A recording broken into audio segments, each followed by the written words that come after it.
آج میری شادی ہو رہی تھی۔ میں شادی کے لیے بالکل بھی راضی نہیں تھی۔ میں نے اپنے ماں باپ کو صاف منع کر دیا تھا کہ میں نے شادی نہیں کرنی۔ میری شادی نہ کرنے کے پیچھے ایک بہت بڑا راز چھپا ہوا تھا۔ میں نہیں چاہتی تھی میرا یہ راز سب کے سامنے کھل کر آئے۔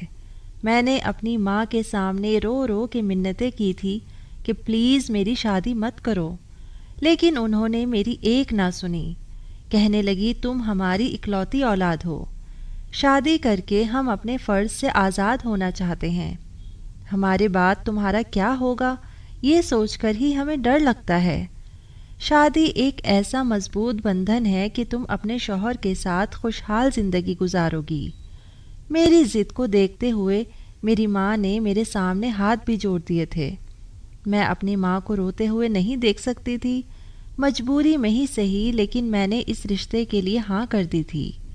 میں دلہن بنی آج اپنے شوہر کے گھر آئی تھی۔ میری نند نے مجھے کمرے میں بٹھایا اور میں بہت زیادہ ڈری ہوئی تھی۔ مجھ پر اس قدر ڈر تھا کہ میرے دل کی دھڑکنیں تیزی سے چل رہی تھی، میرا پورا جسم کانپ رہا تھا، میرے ہاتھ ٹھنڈے ہو رہے تھے۔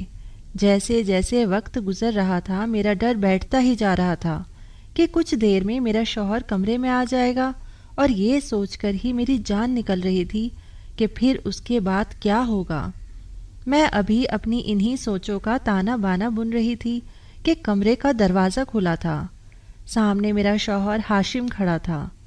اسے دیکھ کر تو جیسے مجھے لگا میرا اگلا سانس ہی نہیں آئے گا۔ اس نے ایک نظر مجھے دیکھا، پتہ نہیں کیوں اس کے ماتھے پر بل پڑے ہوئے تھے۔ وہ ابھی تک کمرے کے دروازے پر ہی کھڑا ہوا تھا۔ کمرے کا دروازہ اس نے زور سے بند کیا اور پھر سے باہر چلا گیا۔ میرا دل تو جیسے دروازہ بند ہونے پر یوں ہوا تھا جیسے سینے میں تھم جائے گا۔ ابھی کچھ ہی دیر ہوئی تھی کہ میرے کمرے کا دروازہ دوبارہ سے کھلا تو میری جیٹھانی بدحواسی کے عالم میں اندر داخل ہوئی تھیں۔ ان کے ہاتھ میں ایک سفید رنگ کی چادر تھی۔ کہنے لگی ایک تو شادی کے ہنگاموں میں میں بھول ہی گئی تھی کہ ہاشم نے تو 10 منٹ کے اندر اندر مجھے مہمانوں کے سامنے ہی بے عزت کر کے رکھ دیا۔ چلو اٹھو ذرا، بیڈ کی چادر بدل دوں۔ میں بیڈ سے اتری، انہوں نے چادر اتار کر صوفے پر رکھی اور بیڈ پر سفید رنگ کی چادر بچھا دی۔ یہ دیکھ کر تو جیسے میرا دل کسی نے مٹھی میں دبوچ لیا تھا۔ کہنے لگی شادی کے ہنگاموں میں انسان کی مت ہی ماری جاتی ہے۔ 2 منٹ کے اندر اندر انہوں نے بیڈ پر سفید رنگ کی چادر بچھا دی تھی۔ کہنے لگی ہاشم اس معاملے میں بڑا ہی وہمی ہے۔ بیڈ کی چادر دیکھ کر اس نے تو پورا گھر سر پہ اٹھا لیا تھا۔ فوراً سے دندناتا میرے پاس آیا۔ کہنے لگا بھابھی، میں نے آپ کو پہلے ہی کہا تھا کہ میرے بیڈ پر شادی کی پہلی رات سفید رنگ کی چادر بچھا دینا، اور اب میں کمرے میں دیکھ کر آ رہا ہوں کہ بیڈ پر سفید چادر نہیں ہے۔ اب مجھے کیسے پتہ چلے گا کہ لڑکی کنواری ہے یا پھر… اپنی جیٹھانی کے منہ سے یہ بات سن کر میرے پورے شریر میں پسینے چھوٹنے لگے۔ میری جیٹھانی کمرے سے جا چکی تھی، لیکن میرا دل تو جیسے دھڑکنا بھول گیا تھا۔ میں بار بار اپنے ہاتھوں کی انگلیاں چٹکا رہی تھی، سمجھ نہیں پا رہی تھی کہ کیا کروں اور کیا نہ کروں۔ کچھ دیر بعد کمرے کا دروازہ کھلا تھا اور ہاشم کمرے میں داخل ہوا تھا۔ میں تو سنبھل کر بیٹھ گئی۔ اس بار اس کے چہرے کے تنے ہوئے بھاؤ تھوڑے نارمل تھے، تو وہ میرے پاس آیا۔ جیسے ہی وہ میرے پاس بیٹھا میں ڈر کے مارے کانپنے لگی تھی۔ اس نے میرا چہرہ ٹھوڈی سے پکڑ کر اوپر کیا تھا۔ میری نظریں خود بخود جھک گئی تھی۔ کچھ دیر تک تو وہ میرے چہرے کو بڑی محبت سے دیکھتا رہا، پھر کہنے لگا تم تو بہت زیادہ خوبصورت ہو۔ جتنی تمہاری خوبصورتی کی باتیں میں نے اپنی بھابھی سے سنی تھی وہ سبھی تمہارے سامنے کم ہیں۔ بھابھی نے تمہاری خوبصورتی کی بہت تعریفیں کی تھی، لیکن تمہیں دیکھ کر لگ رہا ہے جتنی بھی تعریفیں کی ہیں وہ کم تھی، تم تو ان تعریفوں سے کئی زیادہ گنا خوبصورت ہو۔ یہ کہہ کر اس نے اپنی جیب سے مخملی ڈبی نکالی تھی جس میں شاید منہ دکھائی کا کوئی تحفہ تھا۔ میرا دل اب بھی دھک دھک کر رہا تھا۔ اس نے ایک چین نکالی اور میرے گلے میں پہنانے لگا۔ چین کو پہناتے ہوئے ہاشم کی انگلیاں میری گردن پر شرارت کرنے لگی تو میری جان پر بنائی تھی۔ اس کی آنکھوں میں بے چینیاں بڑھنے لگی تھی۔ اس کی آنکھوں میں چھانے والا خمار میری جان نکال رہا تھا۔ آہستہ آہستہ وہ میرے قریب ہونے لگا تھا، لیکن میں ایک دم سے پیچھے ہٹ گئی تھی۔ میری اس حرکت پر وہ مسکرانے لگا تھا، کہنے لگا سامیہ شادی ہوئی ہے ہم دونوں کی، میاں بیوی کا رشتہ ایسا ہی ہوتا ہے، ہم دونوں کے بیچ کوئی بھی پردہ نہیں ہے۔ یہ کہتے ہوئے ہاشم نے میرا ہاتھ پکڑ لیا جو کہ بالکل ٹھنڈا ہو رہا تھا۔ شاید آہستہ آہستہ وہ مجھے بھروسے میں لینے کی کوشش کر رہا تھا، لیکن میں پوری کی پوری لرز رہی تھی۔ ہاشم پھر سے مجھے سمجھانے لگا کہ دیکھو یہ ہمارے بیچ جو کچھ بھی ہو رہا ہے یہ جائز ہے۔ لڑکیاں ایسے موقع پر اکثر گھبرا جاتی ہیں، لیکن میرا یقین کرو مجھ سے تمہیں کوئی بھی تکلیف نہیں ہوگی، بھائی شوہر ہوں تمہارا۔ شاید میرے کانپنے اور گھبرانے پر وہ مجھے سمجھانے کی کوشش کر رہا تھا، لیکن میرے کانپنے اور گھبرانے کی وجہ کچھ اور ہی تھی۔ میں اپنے گھر سے رخصت ہونے سے پہلے نیند کی 4 گولیاں کھا کر آئی تھی، اسی لیے آہستہ آہستہ میری آنکھوں میں نیند اترنے لگی تھی۔ دیکھتے ہی دیکھتے میں گہری وادیوں میں اترتی چلی گئی۔ بس مجھے یہ یاد تھا کہ ہاشم مجھے ہلا جلا رہا تھا، کہہ رہا تھا سامیہ تمہیں کیا ہوا ہے؟ اس کے بعد میرا دماغ بالکل اندھیرے میں جا چکا تھا۔ جب مجھے ہوش آیا مجھے ڈرپ لگی ہوئی تھی اور میں اپنے ہی کمرے میں لیٹی ہوئی تھی۔ میری جیٹھانی میرے سرہانے بیٹھی تھی اور میری نند بھی میرے بیڈ کے پاس ہی کھڑی ہوئی تھی اور مجھ پر پھونکے مار رہی تھی۔ ہاشم کمرے میں چہل قدمی کر رہا تھا۔ یہ سب دیکھ کر میں نے اٹھ کر بیٹھنے کی کوشش کی تو میری جیٹھانی کہنے لگی لیٹی رہو۔ ڈاکٹر بھی کمرے میں موجود تھی۔ اس نے مجھے ہوش میں آتے دیکھا تو کہنے لگی جیسے ہی ڈرپ ختم ہو ہاشم سے کہیے گا کہ ڈرپ اتار دیں۔ پھر اس نے مجھے کچھ میڈیسن لکھ کر دے دی اور کہنے لگی کہ انہیں ریگولر استعمال کروانا۔ جلدی ڈاکٹر کمرے سے جا چکی تھی۔ میری جیٹھانی کہنے لگی میں تمہارے لیے دودھ کا گلاس لاتی ہوں۔ یہ کہہ کر وہ بھی کمرے سے نکل گئی، پیچھے پیچھے میری نند بھی چلی گئی تھی۔ میں نے ہاشم کی طرف دیکھا تو اس کے ماتھے پر بل پڑے ہوئے تھے، غصے سے کمرے کے چکر کاٹ رہا تھا۔ میں نے گھڑی کی طرف دیکھا، صبح کے 6 بجنے والے تھے۔ میں ابھی تک دلہن کے جوڑے میں ہی تھی، لیکن اس نے اپنے کپڑے بدل لیے تھے۔ ہاشم میرے پاس آیا اور مجھے غصے سے گھورنے لگا، کہنے لگا یہ کیا تماشا تھا؟ تم نے رات کو نیند کی گولیاں کھائی تھی؟ میں نے کوئی جواب نہیں دیا۔ میں نظریں چرانے لگی۔ وہ کہنے لگا سامیہ تم پاگل ہو، تمہارا دماغ تو خراب نہیں تھا؟ میں نے کہا میرے پاس کوئی راستہ نہیں تھا، مجھے معاف کر دو، کیونکہ مجھے شادی سے ڈر لگتا ہے۔ میری بات سن کر وہ مجھے دیکھتا رہا، پھر کہنے لگا تو اس بات کا یہ حل تھا کہ تم نے پوری رات ہم سب کو پریشان کر دیا۔ کوئی بھی لڑکی اپنی شادی کی رات نیند کی گولیاں کھا کر نہیں آتی۔ ہر لڑکی کی ہی شادی ہوتی ہے اور شادی کی رات کچھ نہ کچھ گھبراہٹ ہوتی ہی ہے، کیونکہ وہ ایک نئے رشتے میں بندھنے جاتی ہے اور شوہر سے اس کا تعلق کافی گہرا ہوتا ہے، لیکن کوئی بھی لڑکی نیند کی گولیاں نہیں کھاتی۔ میری ڈرپ ختم ہو چکی تھی۔ ہاشم نے میری ڈرپ اتار دی اور مجھے پیار سے سمجھانے لگا اور کہنے لگا آج کی رات کے لیے میں نے بہت سے خواب اپنی آنکھوں میں سجائے تھے، لیکن مجھے لگتا ہے تمہیں کچھ وقت دے دینا چاہیے تاکہ تم دماغی طور پر اس رشتے کے لیے تیار ہو جاؤ، کیونکہ رات والی حرکت میں دوبارہ نہیں چاہتا۔ یہ سن کر میں کچھ دیر کے لیے ریلیکس ہو گئی تھی۔ میں یہی تو چاہتی تھی کہ وہ میرے قریب نہ آئے، مجھ سے کوئی رشتہ نہ بنائے، کیونکہ اس کے پیچھے بہت بڑی وجہ تھی، لیکن یہ کب تک ممکن تھا؟ وہ مجھے کتنا وقت دے سکتا تھا؟ کم سے کم 4 دن، 1 ہفتہ یا زیادہ سے زیادہ 1 مہینہ دے سکتا تھا۔ اس کی آنکھوں کی بے چینیاں دیکھ کر میں سمجھ نہیں پا رہی تھی کہ میں کیسے اس انسان کے مچلتے ہوئے جذباتوں کو روک سکتی ہوں۔ وہ میرے چہرے کو بڑی غور سے دیکھ رہا تھا اور میں بدحواس تھی، نہ میرے دل میں کوئی امنگ تھی، نہ ہی یہ شادی میری مرضی سے ہوئی تھی۔ یہ ایک زبردستی کا بندھن تھا۔ خیر میرا سارا ڈر اس بیڈ شیٹ کو لے کر تھا جو میرے لیے موت کا پیغام لے کر آئی تھی۔ اگر رات کو میں نے نیند کی میڈیسن نہ کھائی ہوتی تو نہ جانے کیا ہوتا۔ ہاشم کہنے لگا کتنی خوبصورت معصوم ہو تمہیں دیکھ کر میرا دل بے ایمانی کرنے پر مجھے اکسانے لگتا ہے، لیکن خیر تمہارا خیال تو رکھنا ہی پڑے گا کیونکہ یہ میری ذمہ داری ہے۔ یہ کہہ کر وہ وہاں سے اٹھ کر چلا گیا تھا۔ کچھ دیر بعد میری جیٹھانی میرے لیے دودھ کا گلاس لے آئی۔ مجھے دودھ پلا کر انہوں نے مجھے سونے کے لیے کہہ دیا۔ میں دوبارہ سے لیٹ گئی اور سو گئی۔ میرے سسرال میں زیادہ لوگ نہیں تھے۔ میری ایک نند تھی، وہ بھی شادی شدہ تھی، اور میرے جیٹ اور جیٹھانی بھی اپنے الگ گھر میں ہی سیٹل تھے، ابھی صرف شادی کے لیے اس گھر میں آئے ہوئے تھے۔ میری جیٹھانی اور میری نند کا رویہ میرے ساتھ بہت ہی اچھا تھا۔ ہاشم نے 2-3 دن مجھے کچھ بھی نہیں کہا تھا، بس مجھے اپنے رشتے کے بارے میں بتاتا رہتا کہ میاں بیوی کا رشتہ ایسا ہی ہوتا ہے۔ ان 3 دنوں میں میں یہ جان چکی تھی کہ وہ کبھی بھی استعمال کی ہوئی چیز استعمال میں نہیں لاتا۔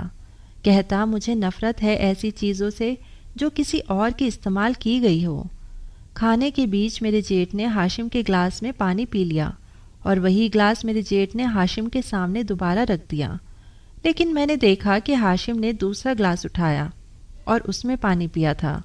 یہاں تک کہ ایک بار تو میں نے ان کا ٹاول استعمال کر لیا تو وہ مجھ پر ہی غصہ ہونے لگے، کہنے لگے کہ کوئی میری چیزوں کو استعمال کرے تو مجھے بہت غصہ آتا ہے۔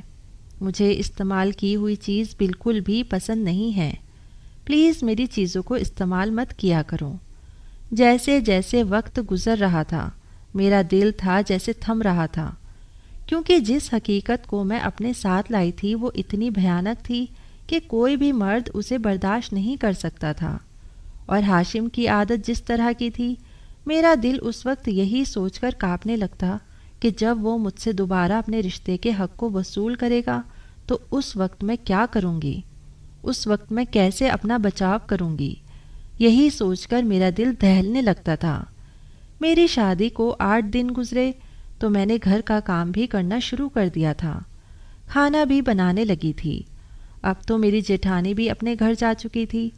شام کو جب ہاشم اپنے آفس سے واپس آیا تو کھانے کے بیچ مجھے ہی دیکھ رہا تھا۔ کھانے کے بعد میں کچن میں جا کر برتن دھونے لگی، وہ میرے پیچھے ہی آ گیا، کہنے لگا بہت ظالم ہو تم۔ 10 دن گزر گئے ہیں ہماری شادی کو، لیکن تمہیں میرا بالکل بھی خیال نہیں ہے کہ میں تمہارے بنا کیسے رہتا ہوں۔ وہ میرے پاس آ گیا، میرے ہاتھ میں پکڑے برتن اس نے سنک میں رکھے اور کہا چھوڑو یہ سب اور میرے ساتھ کمرے میں چلو۔ وہ میرا ہاتھ تھامے مجھے کمرے تک لے جانے لگا۔ کمرے کا دروازہ بند کر کے اس نے کنڈی لگا دی اور میں یوں تھی جیسے تھر تھر کانپنے لگی تھی۔ میری دھڑکنیں بری طرح سے چل رہی تھی، مجھے گھٹن کا احساس ہو رہا تھا، میری حالت آہستہ آہستہ خراب ہونے لگی تھی۔ میرے ڈر کو دیکھ کر اس نے مجھے بیڈ پر بٹھایا اور کہنے لگا آخر تمہیں پرابلم کیا ہے سامیہ؟ کوئی بھی لڑکی ایسا نہیں کرتی جیسا تم کر رہی ہو۔ ویسے تو تم ٹھیک ٹھاک رہتی ہو، بھابھی کے سامنے بھی اچھی بھلی باتیں کرتی ہو، گھر کے کام بھی کر رہی ہو، سب کچھ کر رہی ہو، لیکن تمہیں میرا احساس ہی نہیں ہے۔ جب بھی میں تمہارے قریب آنے کی کوشش کرتا ہوں تم بری طرح سے کانپنے لگتی ہو۔ ایسا کب تک چلتا رہے گا؟ میں نے کہا مجھے ڈر لگتا ہے۔ کہنے لگا میں کس لیے ہوں، تمہارا سارا ڈر ختم کر دوں گا، تمہیں ذرا بھی تکلیف نہیں ہونے دوں گا۔ یہ کہہ کر اس نے میرے چہرے پر آئی لٹ کو اپنی انگلیوں سے پیچھے کیا تھا، پھر آہستہ آہستہ وہ اپنے ہاتھوں سے میرے چہرے کو چھونے لگا، لیکن میں نے فوراً سے اس کا ہاتھ پیچھے کرنا چاہا، لیکن اس بار اس نے میرا ہاتھ اپنے دوسرے ہاتھ میں لے کر روکا تھا۔ کہنے لگا آج نہیں، آج تم مجھے نہیں روکو گی، اگر آج مجھے زبردستی بھی کرنی پڑی تو میں اس سے بھی پیچھے نہیں ہٹوں گا۔ بہت تڑپا لیا تم نے مجھے، تمہارے ڈر کو میں اپنی محبت سے دور کر دوں گا۔ یہ کہہ کر اس نے میرے بال کھول دیے، اور میری حالت یہ تھی کہ میں نے اپنے آنسو بڑی مشکل سے روکے ہوئے تھے۔ اس سے پہلے کہ وہ میرے اور قریب آتا میں نے اپنا ہاتھ اس کے سینے پر رکھ کر اسے روکا تھا۔ میں نے کہا ہاشم پلیز مجھے تھوڑا سا وقت اور دے دے۔ کہنے لگا نہیں، بالکل بھی نہیں۔ اس کی شرارتیں آہستہ آہستہ بڑھتی چلی جا رہی تھی، اس کی گرم گرم سانسیں میری گردن پر امڑنے لگی تھی، اور ایک دم ہی میں نے اسے خود سے پیچھے کیا تھا۔ میں نے کہا ہاشم مجھے گھٹن ہو رہی ہے، ایسا لگتا ہے مجھے کچھ ہو جائے گا۔ میری بات سن کر کہنے لگا اچھا کیا ہو جائے گا؟ تم بے ہوش ہو جاؤ گی؟ ٹھیک ہے ہو جاؤ بے ہوش، لیکن ہوش میں آنے کے بعد بھی میں تمہارے ساتھ وہ سب کچھ کروں گا جس کا حق رکھتا ہوں۔ میں رونے لگی، اسے خود سے دور کرنے لگی، میری حالت اور بھی زیادہ بگڑنے لگی تھی۔ لیکن وہ مجھے چھوڑنے کو تیار ہی نہیں تھا۔ اب وہ میرے بے حد قریب آ چکا تھا، مجھے اپنی باہوں میں سمیٹ چکا تھا۔ میں اب کچھ بھی نہیں کر سکتی تھی۔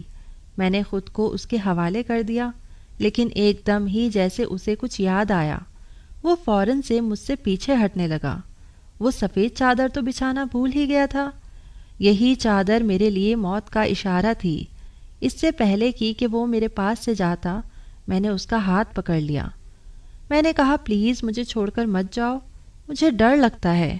میری بات پر وہ حیرت سے مجھے دیکھنے لگا، کہنے لگا کہ کیا چیز ہو تم بھی، میرے پاس آنے سے بھی ڈر لگتا ہے، میرے دور جانے سے بھی ڈر لگتا ہے۔ ابھی 1 منٹ رکو، میں آتا ہوں، ایک بار سفید چادر لے آؤں۔ یہ کہہ کر اس نے میرا ہاتھ اپنے بازو سے جدا کیا اور کھڑا ہو گیا۔ الماری میں سفید چادر ڈھونڈنے لگا، لیکن وہ چادر تو میں پہلے ہی چھپا چکی تھی۔ کافی دیر تک وہ سفید چادر کو ڈھونڈتا رہا، لیکن جب نہیں ملی تو اس نے ٹھنڈی آہ بھری اور الماری بند کر دی۔ واپس آ کر لیٹ گیا، کہنے لگا، سفید چادر نے آج تمہاری جان بچا دی ہے۔ پتہ نہیں بھابھی نے وہ چادر کہاں رکھ دی ہے۔ یہ سن کر میں چپ ہو گئی۔ پھر کہنے لگا، سامیہ، تم میری عادت کو اتنے دنوں میں اچھی طرح سمجھ گئی ہوں گی۔ مجھے یہ کہنا اچھا تو نہیں لگ رہا، لیکن پھر بھی جیسا کہ آج کل کا ماحول ہے، احتیاط ضروری ہے۔ میں نہیں چاہتا کہ مجھے ایسی لڑکی ملے جو پہلے سے ہی اپنی عزت گنوا کر آئی ہو۔ یہ کہہ کر اس نے اپنی سائٹ کا لیمپ آف کر دیا اور سونے کے لیے لیٹ گیا، لیکن میری نیند تو جیسے میری آنکھوں سے غائب ہو چکی تھی۔ میں نے بہت کوشش کی کہ میں سو جاؤں، لیکن مجھے نیند نہیں آئی تھی۔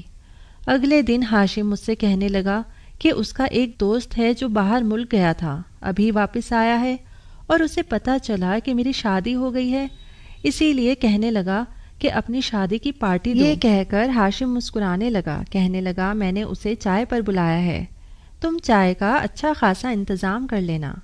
میں نے کہا، جی ٹھیک ہے۔ میں نے چائے کا اچھا سا انتظام کیا تھا۔ شام تک ہاشم کا دوست بھی آ گیا تھا۔ میں نے کچن میں سب کچھ تیار کر رکھا تھا۔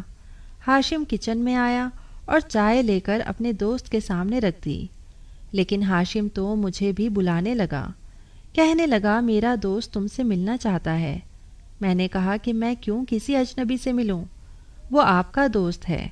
تو وہ کہنے لگا کہ وہ میرا دوست ہے اور بہت ہی اچھا دوست ہے، اسی لیے تمہیں اسے اجنبی کہنے کی کوئی ضرورت نہیں، بہت ہی اچھا اور شریف لڑکا ہے۔ اس نے میرا ہاتھ پکڑا اور مجھے ڈرائنگ روم میں لے جانے لگا، لیکن ڈرائنگ روم میں جانے سے پہلے ہی اس کے دوست پر میری نظر پڑ گئی تھی اور میرے ہوش اڑ گئے تھے۔ ایسا لگا کہ جیسے زمین آسمان میری آنکھوں کے سامنے گھوم رہے تھے، میری آنکھوں کے نیچے اندھیرا سا چھا گیا تھا۔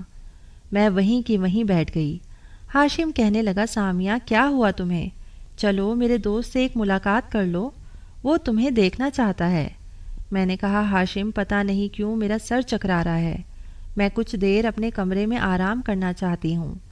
میری حالت کو دیکھتے ہوئے ہاشم نے مجھے کچھ اور نہیں کہا اور خود ہی اپنے دوست کے پاس چلا گیا اور میں کمرے میں چلی آئی۔ میری ڈر کی اصلی وجہ وہی تو انسان تھا جو ابھی ابھی ہاشم کا دوست بنا ڈرائنگ روم میں بیٹھا تھا۔ میں پھوٹ پھوٹ کر رونے لگی۔ یہی کڑوی حقیقت تھی جسے میں بھول جانا چاہتی تھی، لیکن قسمت کو کچھ اور ہی منظور تھا۔ زیان سے میری پہلی ملاقات ایک اسٹور پر ہوئی تھی۔ ہم دونوں ہی نیو ایئر کا کارڈ لینا چاہتے تھے، اور اتفاق ایسا تھا کہ وہ کارڈ بس ایک ہی تھا جس پر ہماری بحث ہوئی تھی۔ نیو ایئر کا وہ کارڈ ایسا تھا کہ دونوں کو ہی ایک کارڈ پسند آیا تھا۔ ایسا ہی کارڈ دوسرا اس شاپ پر نہیں تھا۔ ہم دونوں اسی کارڈ کو لے کر بحث کرنے لگے، لیکن تھوڑی دیر کے بعد زیان نے وہ کارڈ مجھے دے دیا، لیکن اس کارڈ پر اس نے اپنا نام اور نمبر بھی لکھ دیا تھا۔ جب میں نے گھر آ کر دیکھا تو اس کا نام اور فون نمبر لکھا ہوا تھا۔ کافی خوبصورت نوجوان تھا، لیکن خیر مجھے اس کی حرکت پر غصہ آیا تھا، کیونکہ اب وہ کارڈ میرے کسی بھی کام کا نہیں تھا۔ میں نے غصے میں اس نمبر کو ڈائل کیا اور اسے ڈانٹنے لگی کہ تم نے اپنا نمبر اس کارڈ پر کیوں لکھ دیا، اب یہ میرے کسی بھی کام کا نہیں ہے۔ خیر یہیں سے ہماری باتوں کا سلسلہ شروع ہوا تھا، جو بڑھتے بڑھتے بہت آگے تک چلا گیا تھا۔ مجھے زیان سے محبت ہو گئی تھی اور وہ بھی تو مجھ سے محبت کرتا تھا۔ پہلے تو ہمارے بیچ صرف باتیں ہوتی تھی، لیکن آہستہ آہستہ وہ میری تعریفیں کرنے لگا کہ پہلی نظر میں ہی تم مجھے بہت اچھی لگی تھی اور جان بوجھ کر ہی میں نے تم سے بحث شروع کی تھی۔ مجھے اس کارڈ میں کوئی دلچسپی نہیں تھی، میں چاہتا تو دوسرا کارڈ بھی لے سکتا تھا۔ مجھے دلچسپی تو تم میں تھی، اسی لیے میں نے اپنا نمبر لکھ کر دے دیا۔ پہلے تو میرا ارادہ اس سے صرف دوستی کرنے کا تھا، جیسا کہ میری دوستوں نے بھی کر رکھی تھی، لیکن میں نہیں جانتی تھی کہ یہ دوستی محبت میں بدل جائے گی اور وہ مجھے بہت پیارا ہو جائے گا۔ 6 مہینے میں ہی ہمارا یہ حال تھا کہ ہم ایک دوسرے کے بغیر رہ نہیں سکتے تھے۔ ہمارے بیچ اب کسی بھی بات کا کوئی پردہ نہیں رہا تھا۔ ہم ایک دوسرے سے ہر طرح کی باتیں کرنے لگے تھے، وہ باتیں بھی جو ہمیں نہیں کرنی چاہیے تھی۔ شیطان جب انسان پر حاوی ہونے لگتا ہے تو اس کی عقل ختم ہو جاتی ہے۔ ہمارے ساتھ بھی ایسا ہی ہوا تھا۔ آہستہ آہستہ میں بہکنے لگی تھی، اپنی راہ سے بھٹکنے لگی تھی۔ شاید یہ عمر ہی کچھ ایسی جذباتی عمر ہوتی ہے۔ اس وقت میں انٹر کلاس میں تھی اور میری عمر اس وقت 17 سال تھی۔ یہ ایسی نازک عمر ہوتی ہے کہ لڑکیاں بہت جلدی اپنی راہ سے بھٹک جاتی ہیں۔ ایک بار زیان نے مجھے ملنے کے لیے باہر بلایا تھا۔ میرا اپنا خود کا یہ حال تھا کہ اب باتوں سے من نہیں بھرتا تھا۔ میں نے سوچا کہ ایک ملاقات کر لینی چاہیے اور میں اس سے ملنے کے لیے چلی گئی تھی۔ ایک دوسرے کو دیکھ کر ہمارے جذبات ابھرنے لگے تھے، بے قابو ہونے لگے تھے۔ ملاقاتوں کا سلسلہ جاری ہو گیا تھا اور ایک بار تو وہ سب کچھ ہو گیا جو نہیں ہونا چاہیے تھا۔ میں تو اس دن کالج کے لیے نکلی تھی، لیکن اصل مقصد تو زیان سے ملاقات کرنا تھا۔ پہلی ملاقات میں ہم کیفے میں ملے تھے۔ ایک دوسرے کو دیکھ کر ہمارا من نہیں بھرتا تھا، ہم ایک دوسرے کے اور بھی قریب ہونا چاہتے تھے۔ میں اس بار زیان سے یہی کہنا چاہتی تھی کہ وہ اپنا رشتہ میرے لیے بھیج دے، حالانکہ چاہت تو اس کی بھی یہی تھی۔ وہ مجھے اپنے ایک دوست کے فلیٹ پر لے گیا۔ حالانکہ اکیلے فلیٹ میں مجھے تھوڑی گھبراہٹ ہو رہی تھی، لیکن دھیرے دھیرے گھبراہٹ کم ہونے لگی۔ زیان مجھے بتانے لگا کہ میں اپنے بڑے بھائی کے پاس امریکہ جا رہا ہوں، 3 سال بعد واپس لوٹوں گا اور پھر تمہارا رشتہ مانگ لوں گا۔ 3 سال میں اچھا بھلا سیٹل ہو جاؤں گا تو تمہارے گھر والے رشتے پر اعتراض نہیں کریں گے۔ زیان کی باتیں سن کر میری آنکھوں سے آنسو بہنے لگے تھے۔ میں نے کہا، زیان، میں 3 سال کیسے گزاروں گی تمہارے بغیر؟ میں تو مر جاؤں گی۔ آنکھیں تو اس کی بھی نم تھی۔ پتہ ہی نہیں چلا کہ میں کب روتے روتے اس کے قریب ہو گئی تھی۔ میں نے اس کے کندھے پر سر رکھ دیا اور رونے لگی تھی۔ ہم دونوں کا ہی یہ ملن پہلا ملن تھا۔ زیان کی زندگی میں بھی مجھ سے پہلے کوئی لڑکی اتنے قریب نہیں ہوئی تھی اور نہ ہی میری زندگی میں کوئی لڑکا آیا تھا۔ وہ مجھے تسلی دینے لگا، کہنے لگا، تم پریشان مت ہو، ابھی میرے پاس کوئی نوکری نہیں ہے اور تمہارے ماں باپ بھی بنا نوکری کے مجھے تمہارا رشتہ نہیں دیں گے۔ میں اس کے ساتھ لگ کر روئے جا رہی تھی۔ پتہ ہی نہیں کب زیان پر خماری سی بڑھنے لگی تھی اور وہ مجھے آہستہ آہستہ اپنی باہوں میں بھرتا چلا گیا۔ کہنے لگا، میں بھی تمہارے بغیر کیسے جیوں گا؟ مجھے ایک یادگار ملاقات دے دو تاکہ میں وہاں پر جب بھی اداس ہوں تو تمہیں یاد کر لیا کروں، ان حسین پلوں کو یاد کر کے دل کو سکون پہنچا لیا کروں۔ یہ سن کر میں ایک دم سے گھبرا گئی تھی اور زیان سے پیچھے ہٹی تھی۔ میں نے انکار کیا، لیکن اس کی محبت کے سامنے میں بھی بے بس ہو گئی تھی۔ میں اسے زیادہ منع نہیں کر پائی۔ دھیرے دھیرے ہم بے حد قریب ہوتے چلے گئے اور مجھے خود بھی اندازہ نہیں ہوا تھا کہ وہ ملاقات میری زندگی بھر کا روگ بن چکی تھی۔ جب جذباتوں کا طوفان ٹھنڈا ہوا تو میں اپنا سب کچھ کھو بیٹھی تھی۔ میں بس روئے جا رہی تھی۔ وہ شرٹ پہنتے ہوئے کہنے لگا، میں تم سے کبھی بھی بے وفائی نہیں کروں گا۔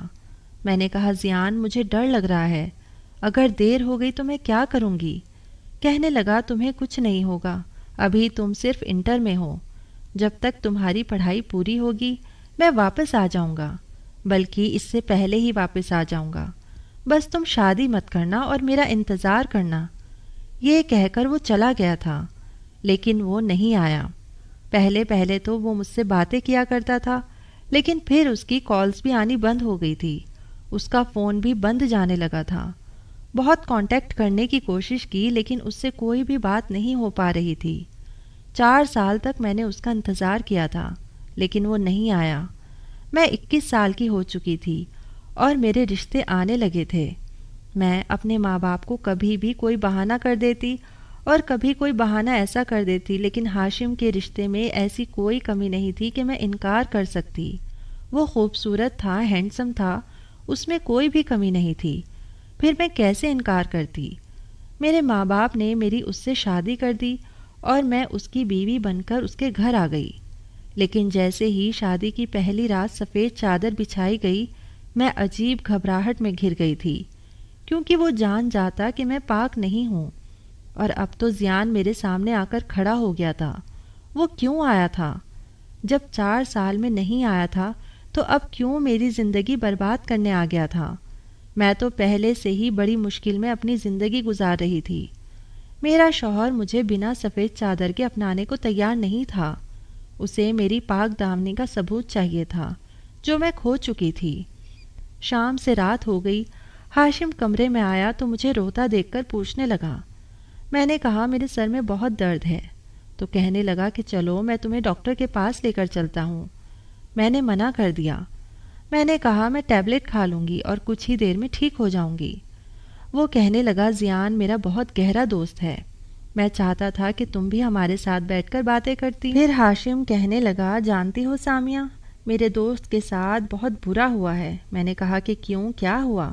کہنے لگا اسے ایک لڑکی سے محبت ہوئی تھی لیکن اس لڑکی نے اسے دھوکہ دے دیا۔ وہ تو اس لڑکی کی خاطر پردیس بھی چلا گیا تھا تاکہ خود کو سیٹل کر سکے اور اس لڑکی سے شادی کر سکے، لیکن اس لڑکی نے اسے دھوکہ دے دیا۔ وہ جہاں گیا تھا وہیں اس کا ایکسیڈنٹ ہو گیا، اس میں اس کی ایک ٹانگ بھی خراب ہو گئی۔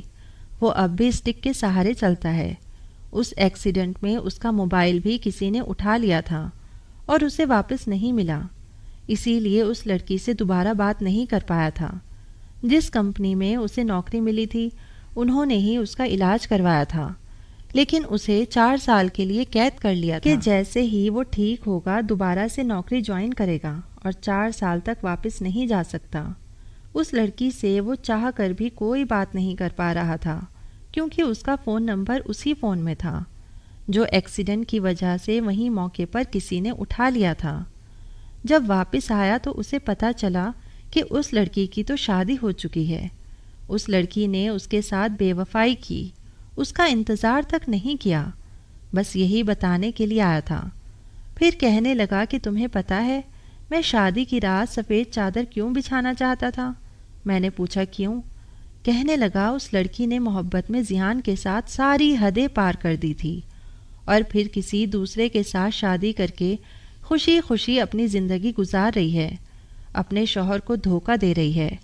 ایسی بہت سی لڑکیوں کے بارے میں نے سن رکھا ہے جو شادی سے پہلے عیاشیاں کرتی ہیں اور ان کے شوہر کو خبر بھی نہیں ہوتی کہ ان کے ساتھ زندگی گزارنے والی لڑکی پاک ہے یا پھر اپنی عزت پہلے ہی گنوا چکی ہے۔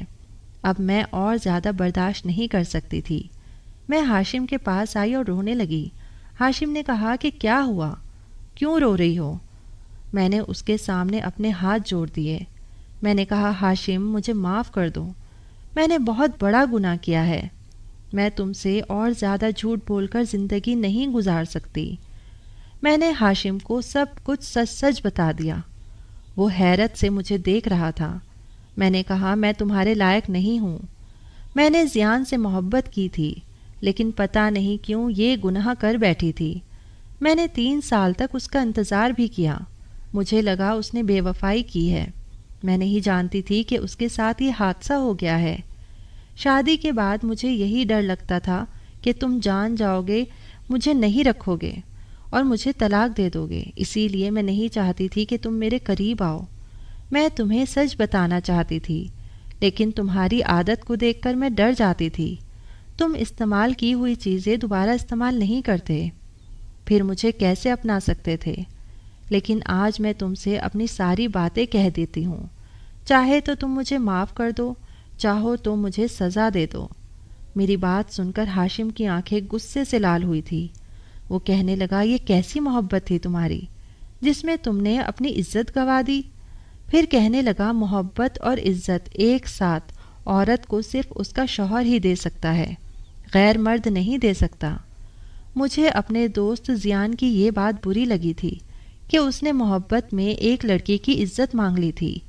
میں ہمیشہ اس کی اس بات پہ اسے برا بھلا بھی کہتا رہا، کیونکہ یہ بات بالکل بھی ٹھیک نہیں ہے۔ تم میری محبت بن گئی تھی، شادی ہوتے ہی تمہاری محبت خود بخود میرے دل میں پیدا ہو گئی تھی۔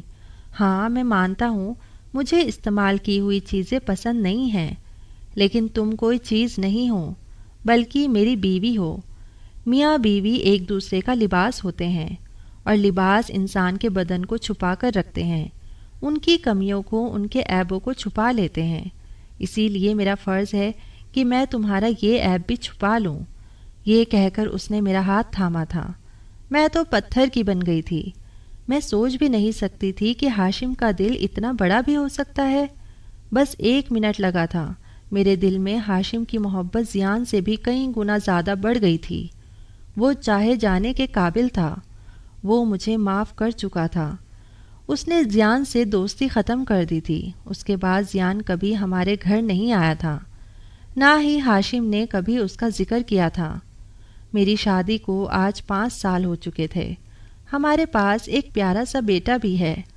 ہاشم نے کبھی مجھے میرے ماضی کے حوالے سے طعنہ نہیں دیا، اور میرا تو یہ حال ہے کہ میں ہاشم کی دیوانی ہو چکی ہوں۔